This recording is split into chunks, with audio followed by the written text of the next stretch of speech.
صلوات بر محمد و آل محمد صل على محمد و آل محمد. Dear brothers and sisters, Assalamu alaikum wa rahmatullah. The time is now 9:08 and we are going to begin our program this evening. Tonight marks the first of Muharram. Our program will be led by a marsiya recitation by Brother Muhammad Hussein, and this will be followed by our lecture by Hujjat al-Islam, Sayyid Sulayman Hasan Abidi. Before we begin, firstly, I would kindly request brothers and sisters to respectively move forward as close as you can now at the beginning of the program to ensure that there's enough room later on, because we're anticipating people to arrive towards the end. And secondly, if you can all please just take one moment, pull out your cell phones, and if you could just double check, triple check that your phones are in fact muted or at least on vibrate. At this time, we will begin our program.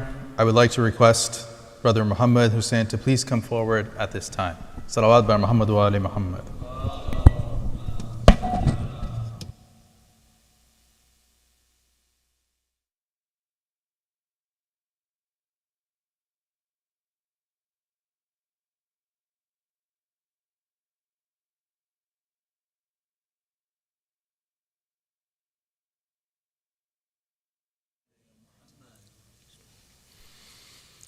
حسين الغريب الغريب الحسين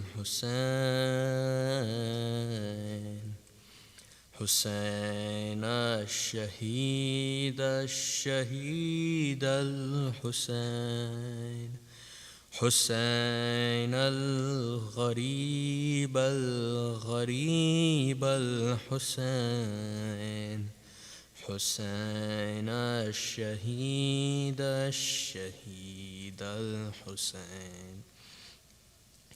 You're the grandson of the Prophet Muhammad Mustafa, the son of Imam Ali and Lady Fatima, the purest of souls with utmost purity. Yet thousands of so-called Muslims show no loyalty. They saw you enter the holy cloak by the will of Allah, yet shroudless they left you in the plains of Karbala. Hussein al-Gharib al-Gharib al-Hussein حسين الشهيد الشهيد الحسين. You taught us of sacrifice and of charity. You even fed the horses of your enemies. From darkness into light you set her free. For surely he entered heaven with your mother's handkerchief. But when you pleaded for Asghar, who was just thirsty, an arrow is what they fed to your infant baby. Hussein al-Gharib al-Gharib al-Hussein حسين الشهيد الشهيد الحسين. You're the lantern of guidance for all the world to see, the ark of salvation for all humanity. Those who fought in your light called out your name. In your arms you carried them back till only you remained. Sakina, your daughter, went from crying in your arms to seeing your head on a spear in the court of Sham. Hussein al-Gharib al-Gharib al-Hussein Hussein al-Shaheed al-Hussein. You're the root of the branch that held Zainul Abidin, a branch that weakened with what his eyes had seen. He endured the scene of Karbala and held his belief. Added to his own suffering, no sign of his relief. Seeing the women and children tied in chains, and hearing Zainab cry in pain, oh, where are you, Hussein? Hussein al-Gharib, al-Gharib, al-Hussein. Hussein al-Shaheed, al-Shaheed, al-Hussein. No Qasim, no Own, no Muhammad, no Abbas, no Akbar, no Asghar, you lost them all so fast. Oh Allah, please accept this humble sacrifice. These were the words of our Imam when Asr time arrived. Oh Allah, what has he lost? He who loses you. But oh Allah, what can he lose? He who finds you. Hussein al-Gharib, al-Gharib, al-Hussein. Hussein al-Shaheed, al-Shaheed, al-Hussein. You're the savior of Islam, and our faith you did revive. Today we call Ya Mahdi, without him we are deprived. For surely he grieves over tortured beloved, and when we lament the trials faced by Masa'ib, Ya Mahdi, tonight we vow and we grieve with you. In the light of Al-Hussein, together we'll fight for truth. Hussein al-Gharib, al-Gharib, al-Hussein. Hussein al-Shaheed, al-Shaheed, al-Hussein. Hussein al-Gharib, al-Gharib, al-Hussein. Hussein al-Shaheed, al-Shaheed, al-Hussein. So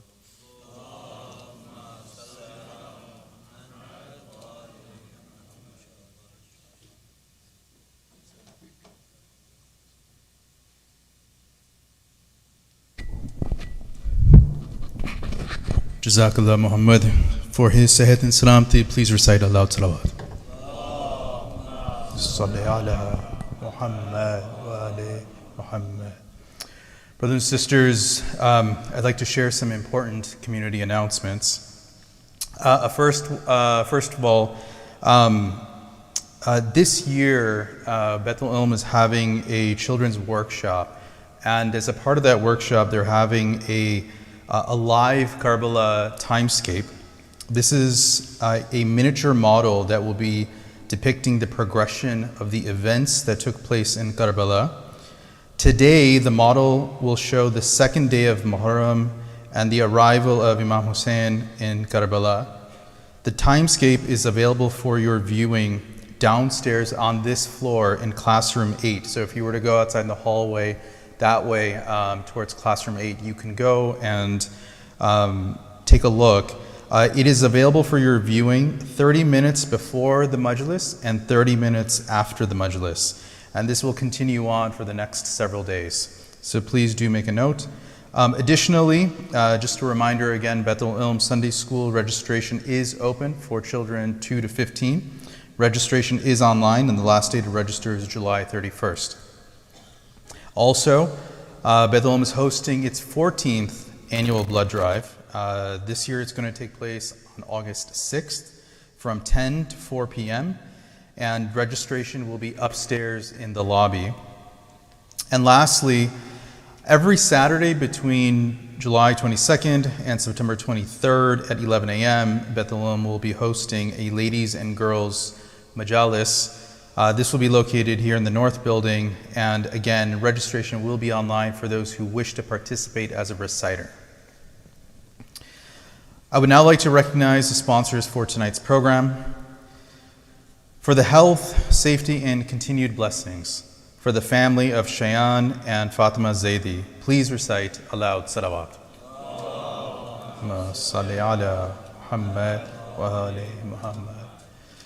The sponsors have requested that you remember the marhumin of your families as well as their families. In particular, Sayyid Nayab Ahmad Zaidi, son of Sayyid Qarar Ahmad Zaidi, and Sayyid Ali Mubarak Masood, son of Sayyid Mubarak Ali Shah. Please recite a Surah Fatiha preceded by a Salawat ala Muhammad wa ali Muhammad. Salli ala Muhammad wa ali Muhammad.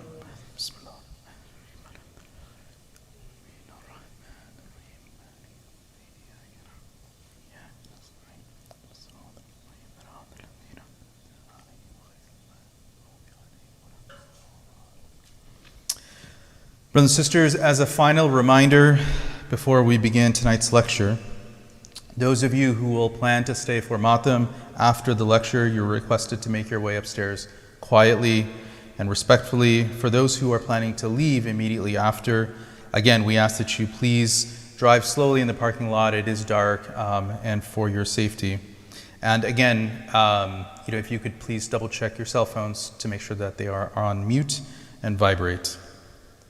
At this time, I have the privilege of welcoming our renowned scholar who has served the Bethlehem community since its earliest days. Please join me as I request Hujjat al-Islam, Sayyid Sulayman Hasan Abidi, to come to the minbar with a loud salawat. Salli ala Muhammad wa ali.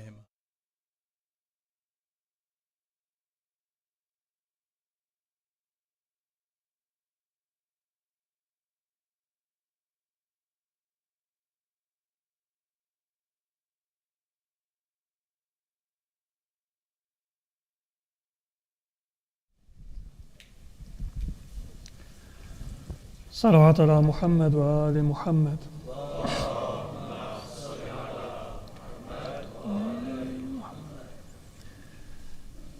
أعوذ بالله من الشيطان الرجيم. بسم الله الرحمن الرحيم. الحمد لله رب العالمين بارئ الخلائق أجمعين، والصلاة والسلام على أشرف الأنبياء والمرسلين المبعوث رحمة للعالمين، شفيع المذنبين وحبيب قلوب الصادقين، سيدنا ومولانا أبي القاسم محمد. اللهم صل على محمد وعلى أهل بيته الطيبين الطاهرين الهداة المهديين المظلومين، ولعنة الله على أعدائهم إلى قيام يوم الدين. رب اشرح لي صدري ويسر لي أمري واحلل عقدة من لساني يفقه قولي. أما بعد، فقد قال الله عز وجل في القرآن المجيد: بسم الله الرحمن الرحيم. قل إن صلاتي ونسكي ومحياي ومماتي لله رب العالمين لا شريك له، وبذلك أمرت وأنا أول المسلمين. صلوات على محمد وآل محمد.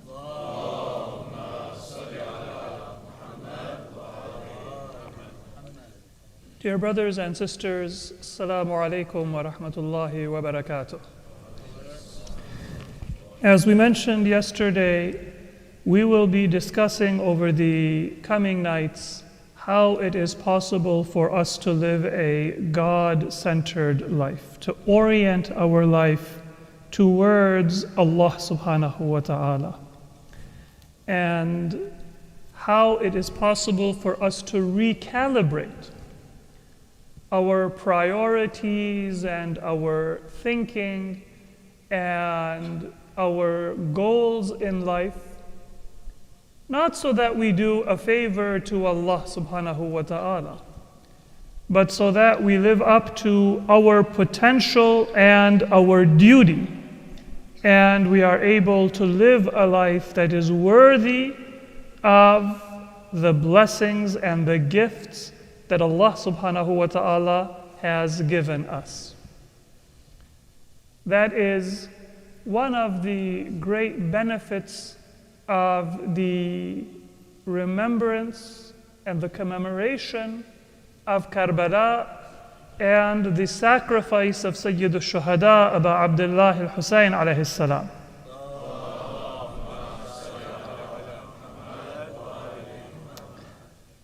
Because when you have the greatest example of human perfection, devotion, and sincerity, then the path becomes clear for you. Now, it is a lifelong struggle for us to be able to be loyal to that path. But at least we have our eyes on the correct target and the correct destination in our life.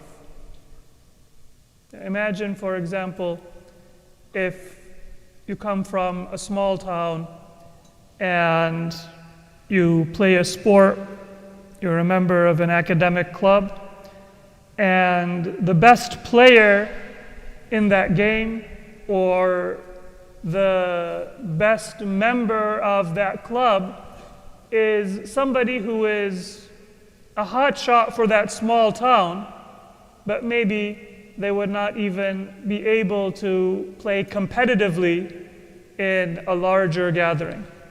If that's all you know and that's all you've seen, then they might be your role model and they might be somebody that you admire.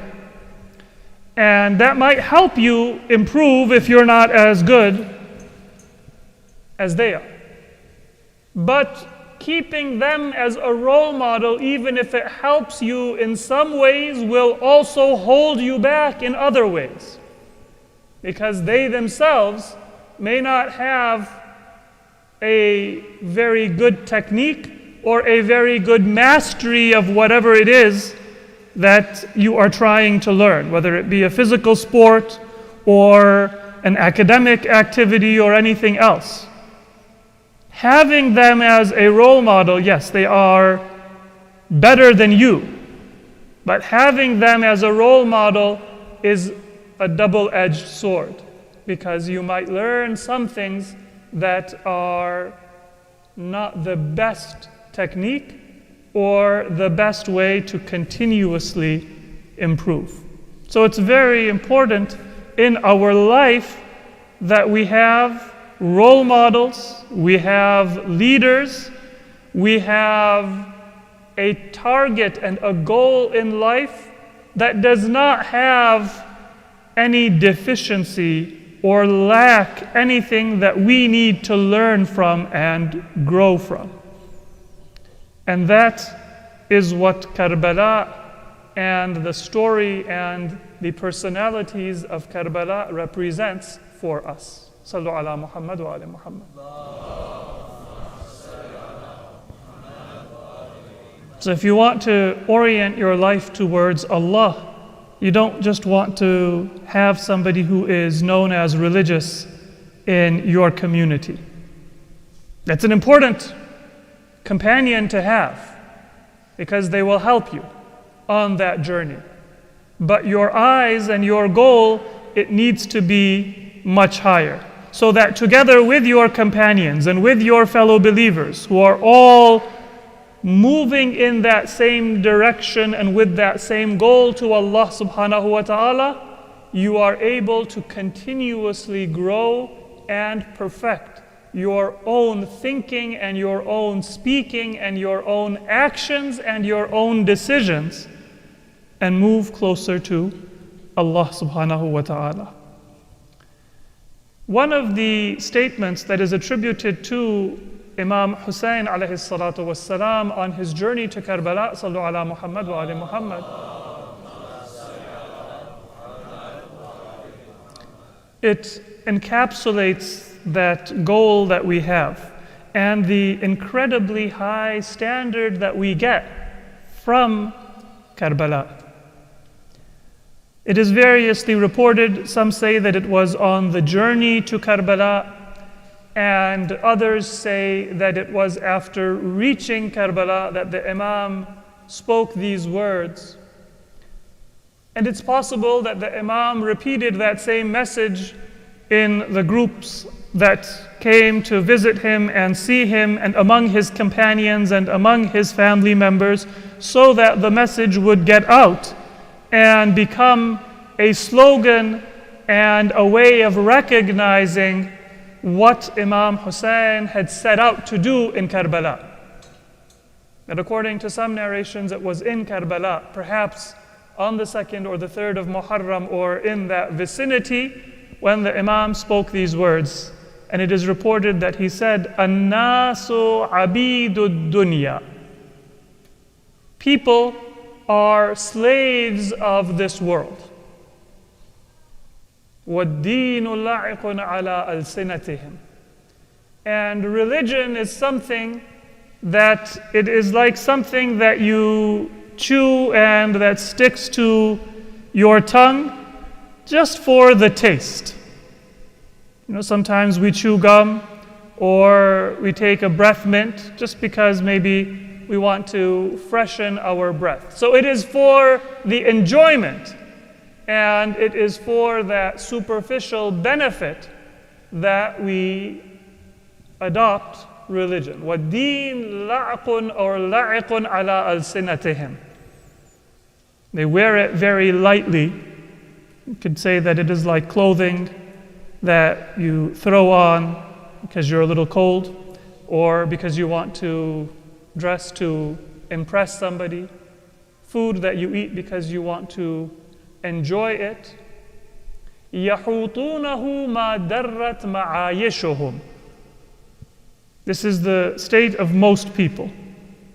Imam Hussein alayhi salam says that people will guard their religion so long as their ma'ayish and their livelihood is not harmed.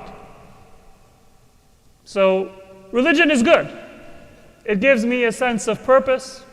It gives me a sense of direction in life. It gives me a way to bond with other people. And it can fulfill many emotional and social needs. For some people, it might also be the source of their livelihood. If they look for clients and customers among their community members and in their masjid. But in general, many people, they can see the value of religion and they might think that they are religious because they are active in their community, they attend the masjid, they pray, they care about God. But what they don't realize is all of that superficial practice is very shallow and it is light.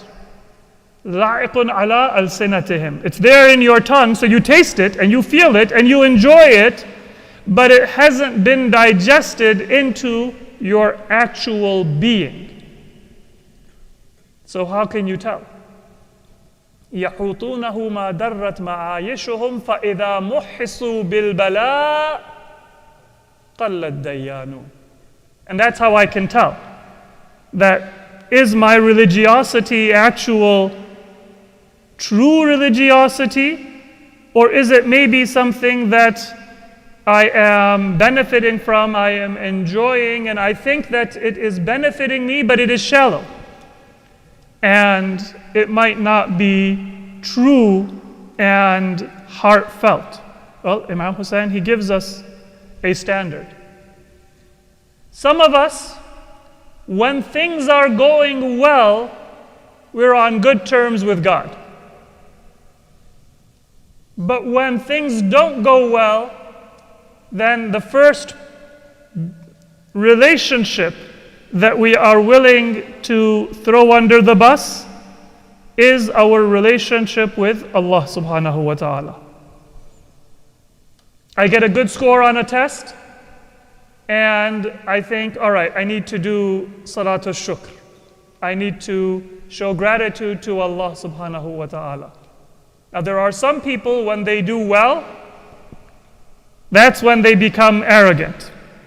And they say, all right, now I have money, now I have everything that I would have prayed to God for. It's my time to go and enjoy it. Now I don't need to go to the masjid, and I don't need to go for ziyarat, and I don't need to make these requests of Allah subhanahu wa ta'ala. I got what I was looking for. But that is not a person who others are going to see as religious, or is going to fool themselves and think that they are religious. That is a deeper, but it is a more obvious spiritual illness.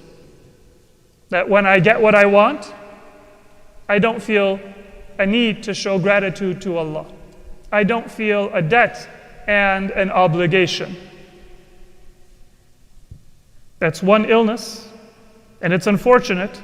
But at the very least, it's obvious to others and it's obvious to the person that there is a lack of religiosity and a lack of gratitude to Allah subhanahu wa ta'ala for His blessings. What is perhaps more prevalent and more dangerous, because it is insidious and because it is less clear, is those people who never rebel openly against Allah subhanahu wa ta'ala and abandon their religious identity, but they are only going to practice it when the going is good. يَحُوطُونَهُ مَا دَرَّتْ مَعَايِشُهُمْ. And notice how precise the wording of Imam Hussain Sayyid al-Shuhada, Abu Abdullah alayhi salatu wassalam is.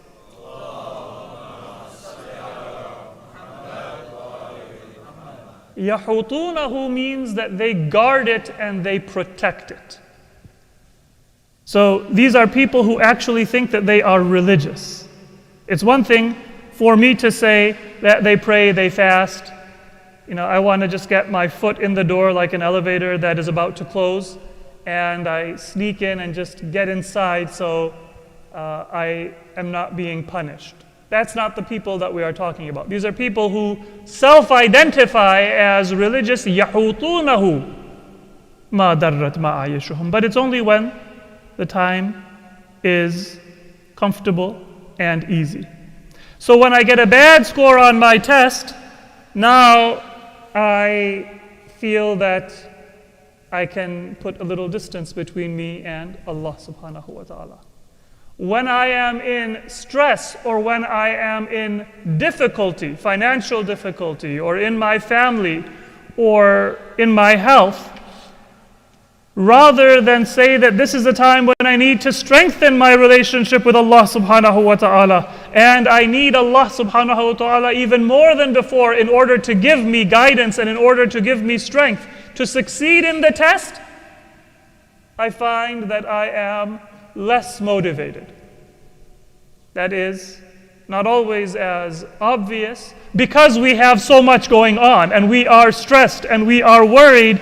We don't realize that we are losing the greatest source of strength and the greatest resource that we can potentially have to overcome our trials and our hardships.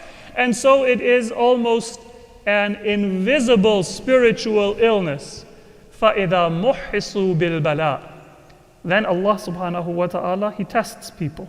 He puts them in those situations that make us think, what are our priorities?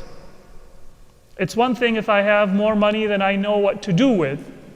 And so I can give to my family and I can give to my friends and I can buy whatever I want. and I can save some and I can give to any charity that requests me to give a donation or a contribution.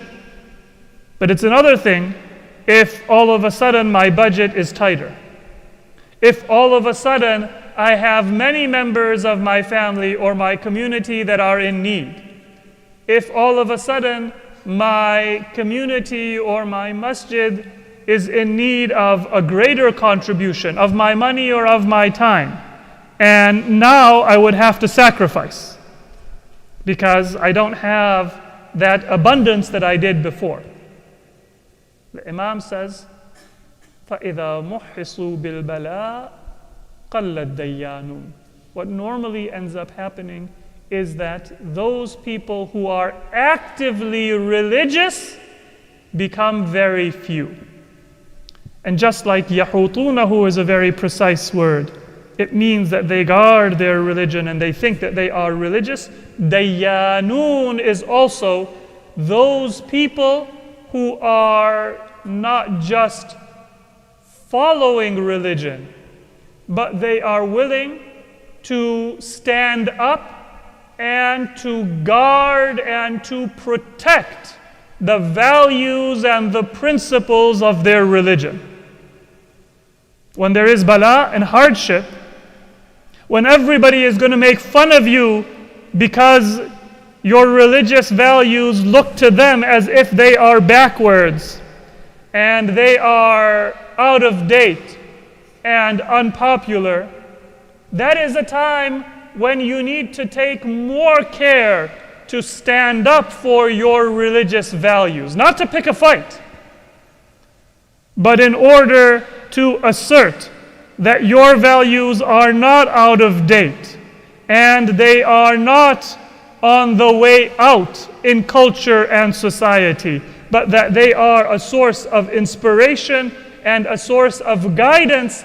And if humanity has forgotten, then you will uphold those values until such time as humanity realizes that they are in need of that guidance. So when there is tamhis, when there is bala, when there is hardship, then Imam Hussein says at that time, it isn't just that people need to quietly in their home practice religion, almost as if I'm embarrassed. That if somebody asks me what is my name, I don't say with pride, my name is Muhammad, I say, oh, you can call me Mo. That I don't wear my religious identity with pride. I won't say that, well, I cannot eat this meat because it is prohibited. I say, well, I'm a vegetarian. And then somebody sees me bring a meal from home that contains meat. I'm only a vegetarian on Wednesdays, not on Tuesdays. I don't have my religious identity as something that I need to explain away and be embarrassed about, but my name, my prayer, my practice, my modesty, those things that are the values of my religion, I stand up and I uphold them, because that is what is going to protect and preserve those values in our family, in our community. And do not neglect to understand that even when it seems as if everyone is going to criticize you or make fun of you, that is also something that passes. These days there is an onslaught of values and culture that is un-Islamic, immodest. And sometimes it seems like it is so widespread and so pervasive that there's no way to oppose it. In school, at work, in entertainment, on the media, in politics, everywhere you turn, sometimes it seems like there is an onslaught on the values that Muslims and other religious and traditional people hold dear. But that is bala of Allah subhanahu wa ta'ala. It isn't a final end of history. And so what is needed? قَلَّ الدَّيَّانُونَ. There are people who are needed to stand up and say that what is true, and I will believe it and honor it and follow it, whether the world agrees with me or disagrees with me. And that is what Imam Hussein alayhi salam and his companions represented and taught us through their sacrifice in Karbala. Sallu ala Muhammad wa ala Muhammad. So we want to be dayyan in the call of Imam Hussein, not just mutadayyin. Mutadayyin or mutasharri' is somebody who follows, but it might be somewhat reactive and embarrassed. Be dayyan. Be somebody who is confident and assertive and sure of the importance of upholding all of the commandments and the teachings that Allah subhanahu wa ta'ala has given us. And we don't need to be apologetic or defensive about anything that Allah has taught. And not being defensive means that you don't need to fight and you don't need to answer every objection. Because وَإِذَا مَرُّوا بِاللَّغْوِ مَرُّوا كِرَامًا. Sometimes the best answer is to ignore and to pass something by. All of these tests, they are also for a set time that is best known to Allah subhanahu wa ta'ala.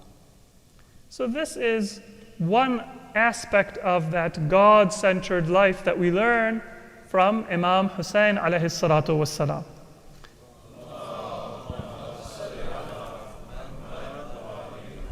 Now, what are the key obstacles to living a God-centered life? There is a general answer to that, and there is a culture-specific answer to that. Throughout history, there have been many identities and there have been many value systems that, although they were not individualistic, they also were not God-centric. Throughout much of human history, a person's primary affiliation was to their tribe. That's why you may read in history that there was a battle between two tribes, and one person, say, committed a crime or, God forbid, committed an act of murder, and the other tribe that wanted to take revenge, they didn't go after the guilty person or the murderer. They would look for anyone from that tribe. Whoever they could get their hands on, they took one of us, so we're going to take one of them. Now, to us today, that doesn't seem at all just or logical. It wouldn't even fulfill our desire for revenge if we wanted to take revenge. But there was a value system, which is that a person's affiliation and identity is as a member of a tribe. And so if they harmed one member of my tribe, I just need to harm one member of their tribe, and that'll take my revenge. There is a logic and a value system, even if it is very different from what we understand and we live by and what we consider just.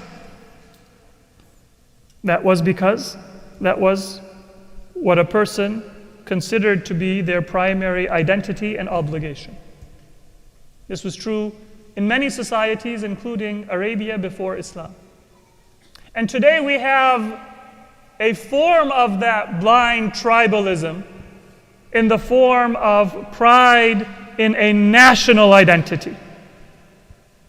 So that jahiliyyah is present today. It's not a tribe, but people's national identity and their loyalty to a map or a flag or a political entity is very similar in its effects and in its harms to that tribalism that we might consider to be backward and a product of ancient history. It's still alive and it is present today.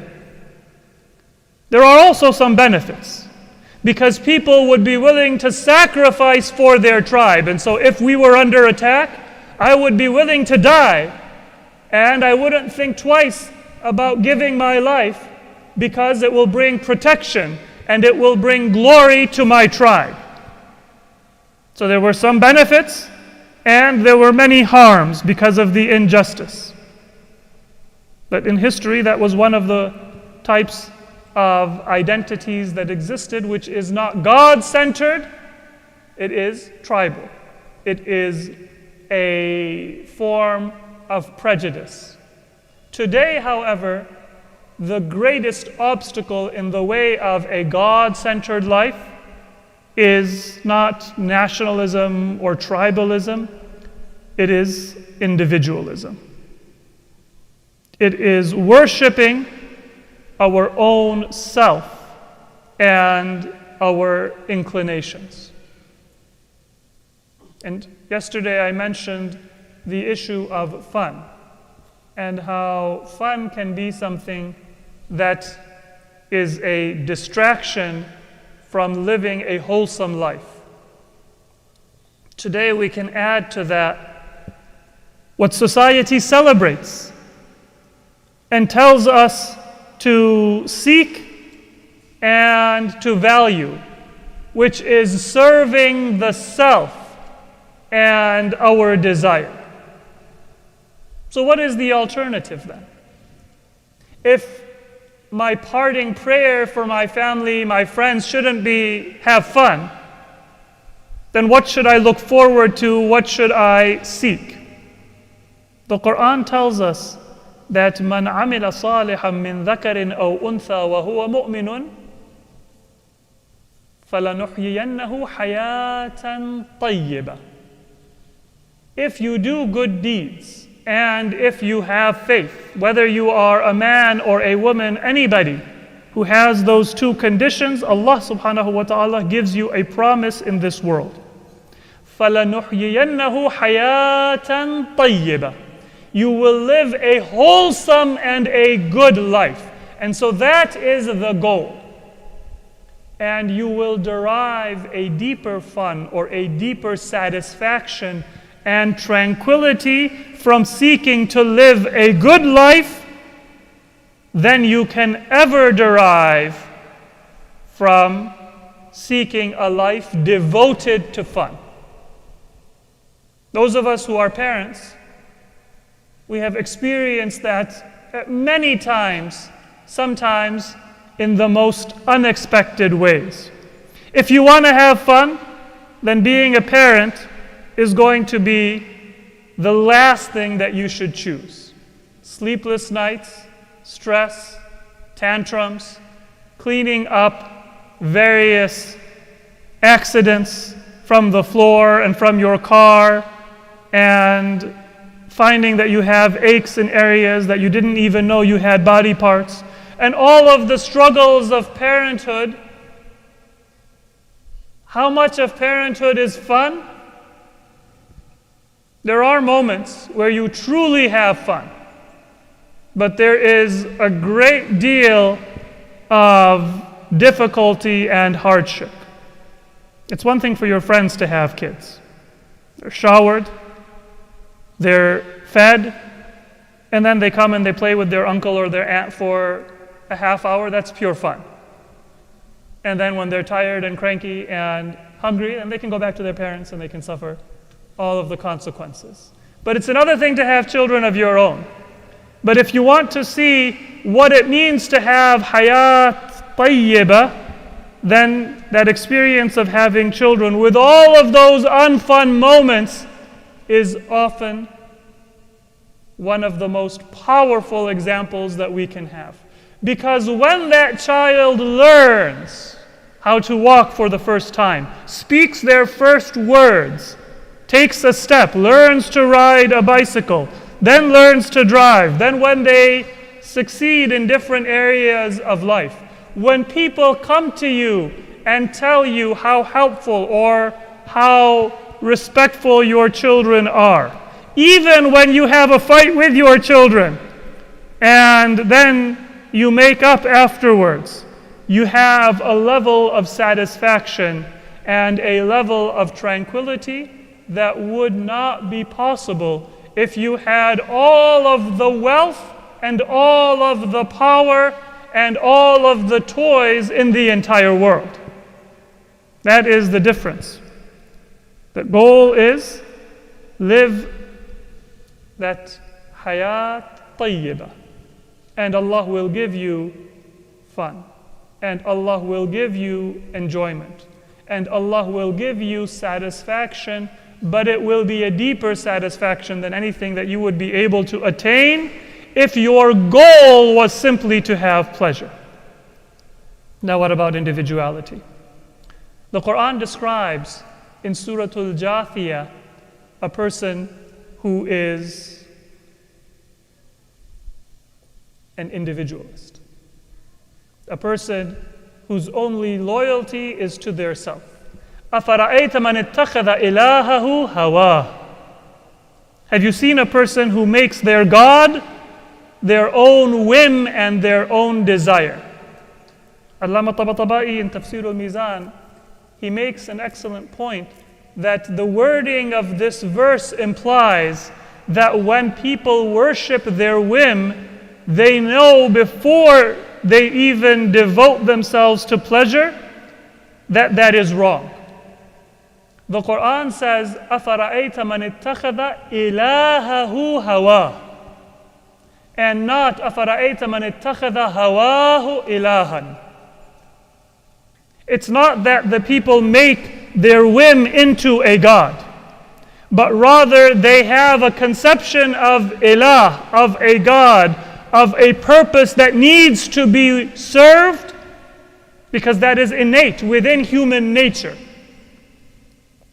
But then, instead of serving and worshiping a God that is worthy of being worshipped, أَفَرَأَيْتَ مَنِ اتَّخَذَ إِلَهَهُ, they need a God. They need something to devote their life to.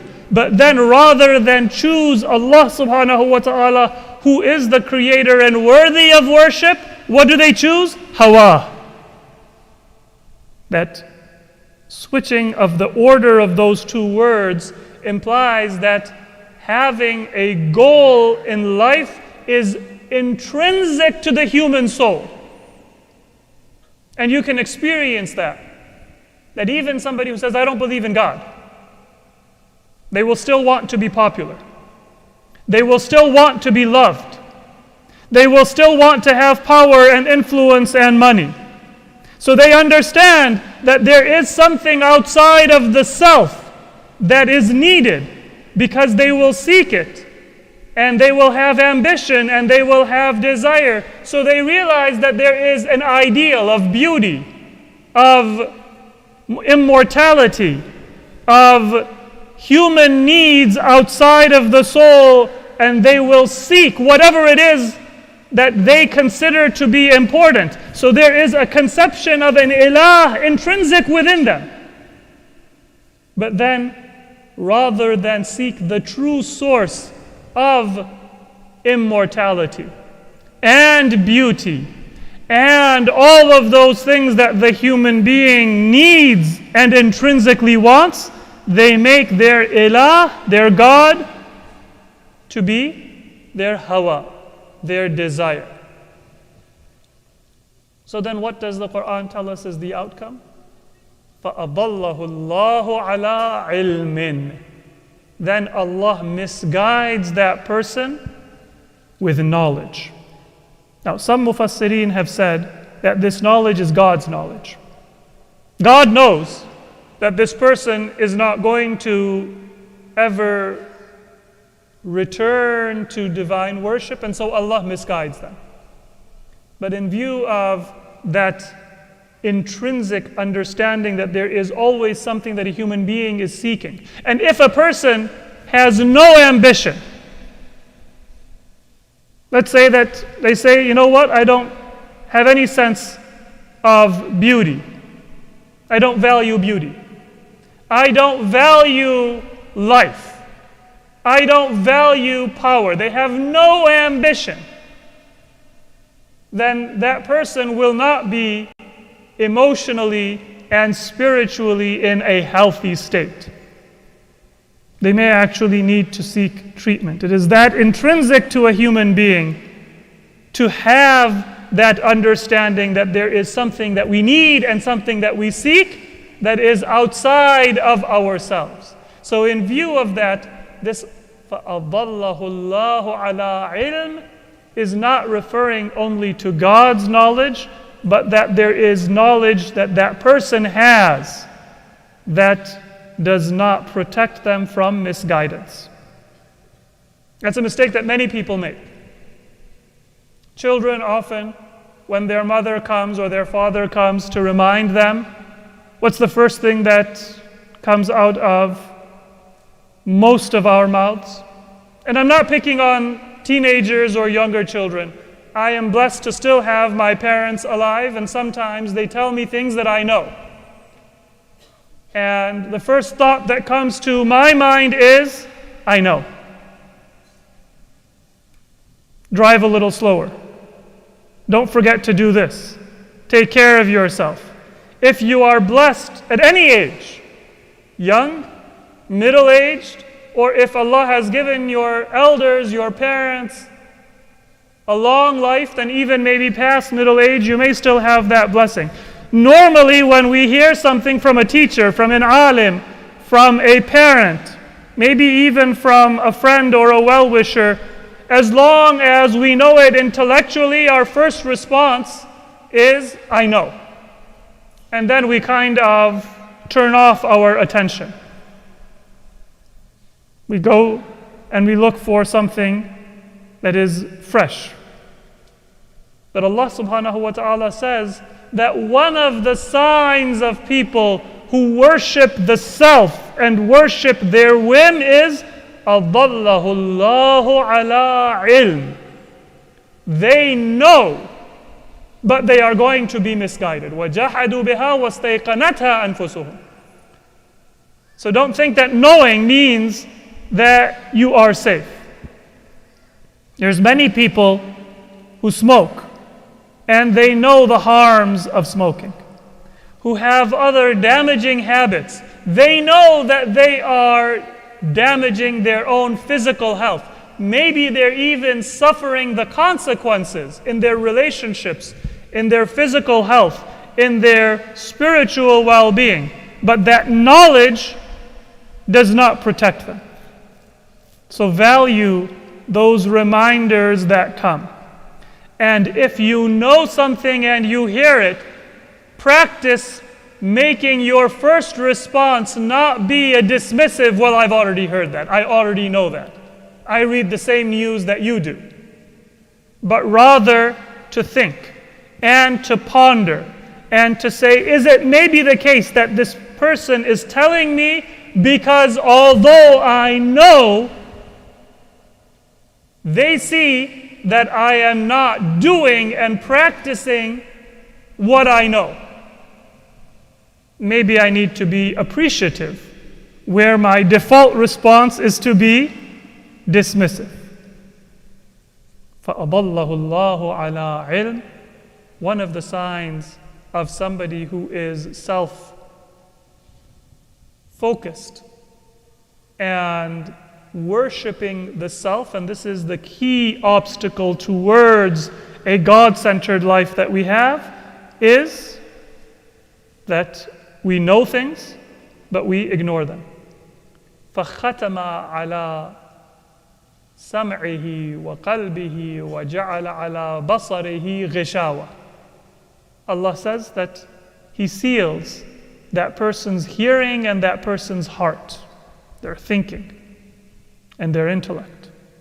And He places a curtain over their eyes, so they might be very accomplished and know a lot of facts, but they will not hear and they will not see and they will not think of those things that will be able to bring them out of that darkness. فَمَنْ يَهْدِيهِ مِنْ بَعْدِ اللَّهِ. And then the Quran says that if you have given up Allah subhanahu wa ta'ala as a guide, then who is going to bring you guidance? And who is going to bring you salvation after Allah? أَفَلَا تَذَكَّرُونَ. Do you not remember? This is Surah Al-Jathiyah, verse number 23.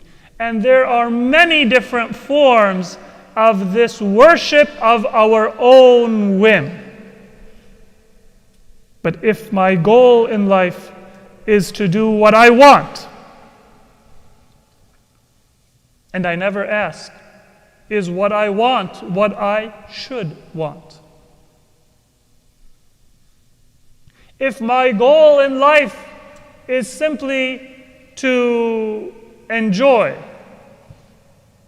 and I don't ask, am I maybe enjoying things that should not bring me happiness? And am I missing the enjoyment of things that should bring me satisfaction?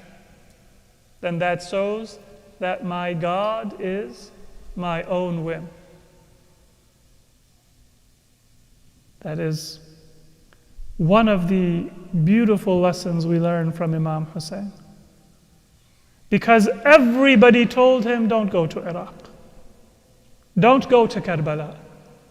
And they gave him every reasonable and sincere reason not to go. It is not safe. The animosity of Ibn Ziyad and Yazid is too great. The surety that the people of Kufa have given cannot be counted on. And you are going to risk your life. And you are going to risk your safety. And you are going to risk the safety of your family. Some of those well-wishers, when they saw that the Imam was firm in his decision to go to Iraq, they said that at least the children, at least the women, at least these innocent members of the family of the Prophet, leave them so they are safe. And what was the answer of Imam Hussein? It is not my wish, and it is not my desire that I am following, but it is the command of Allah subhanahu wa ta'ala. It is what is needed for the protection of Islam. Don't tell me what I am sacrificing, because I know. Don't tell me what I am risking, because I have been informed by my grandfather Rasulullah. But let me tell you that this is the only way that I will be able to serve and to guard and to protect the religion of Allah subhanahu wa ta'ala. If when there is difficulty, قَلَّ الدَّيَّانُونَ, then Imam Hussein is telling us how to be dayyan and religious through his own character. It is almost unheard of that people flee normally from a place that is filled with war and danger. But Imam Hussein is fleeing from a place where he had protection to a place where his life is in danger for the sake of Allah subhanahu wa ta'ala. And on the day of the 2nd of Muharram, Imam Hussein, he comes to a land that has a very unique look.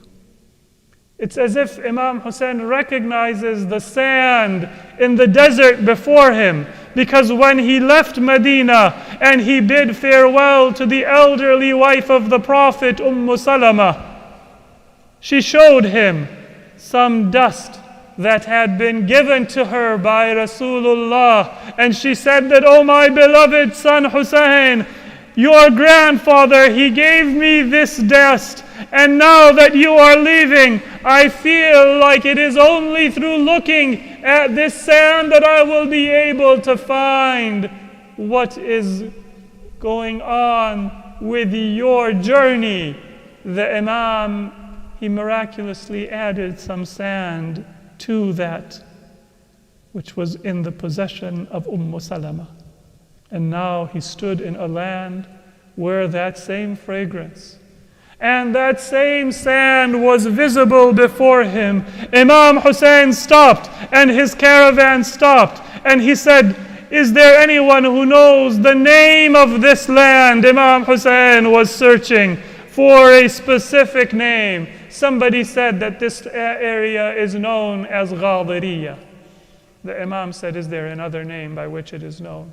Somebody said that it is known as Nainawa. The Imam said, tell me, is there another name by which it is known? Somebody said that it is called Shati'ul Farat, the bank of the Euphrates River. Imam Hussein said that, tell me, is there another name? According to narrations, there was an elderly person who was there, and they said that I have heard it told that this land was once called Karbala, and that was the name that Imam Hussein was waiting for.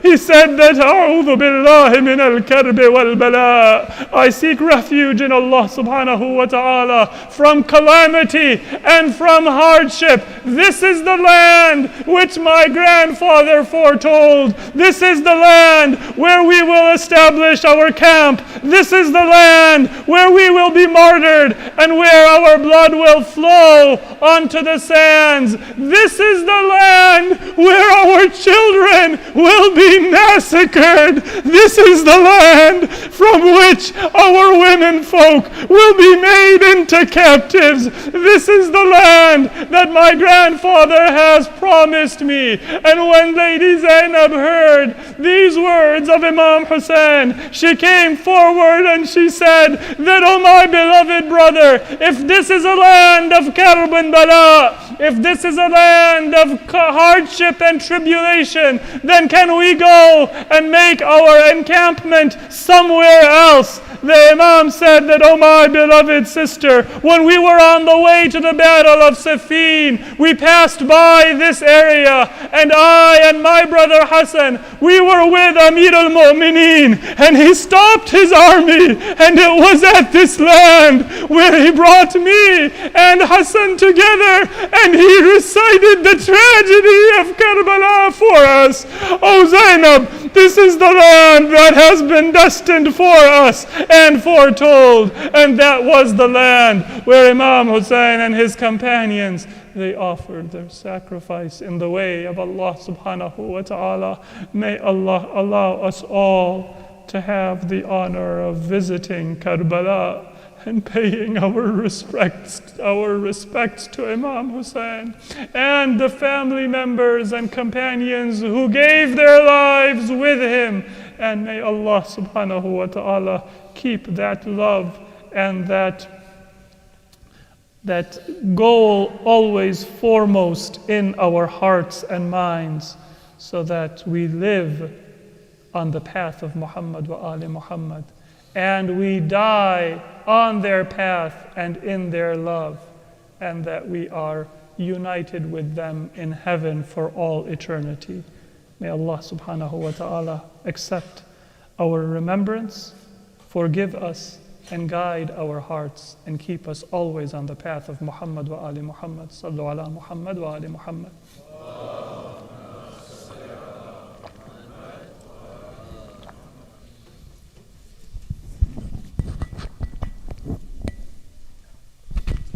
Thank you, Maulana. Brothers and sisters, you're welcome to go upstairs, or this concludes our English program at this time. Thank you.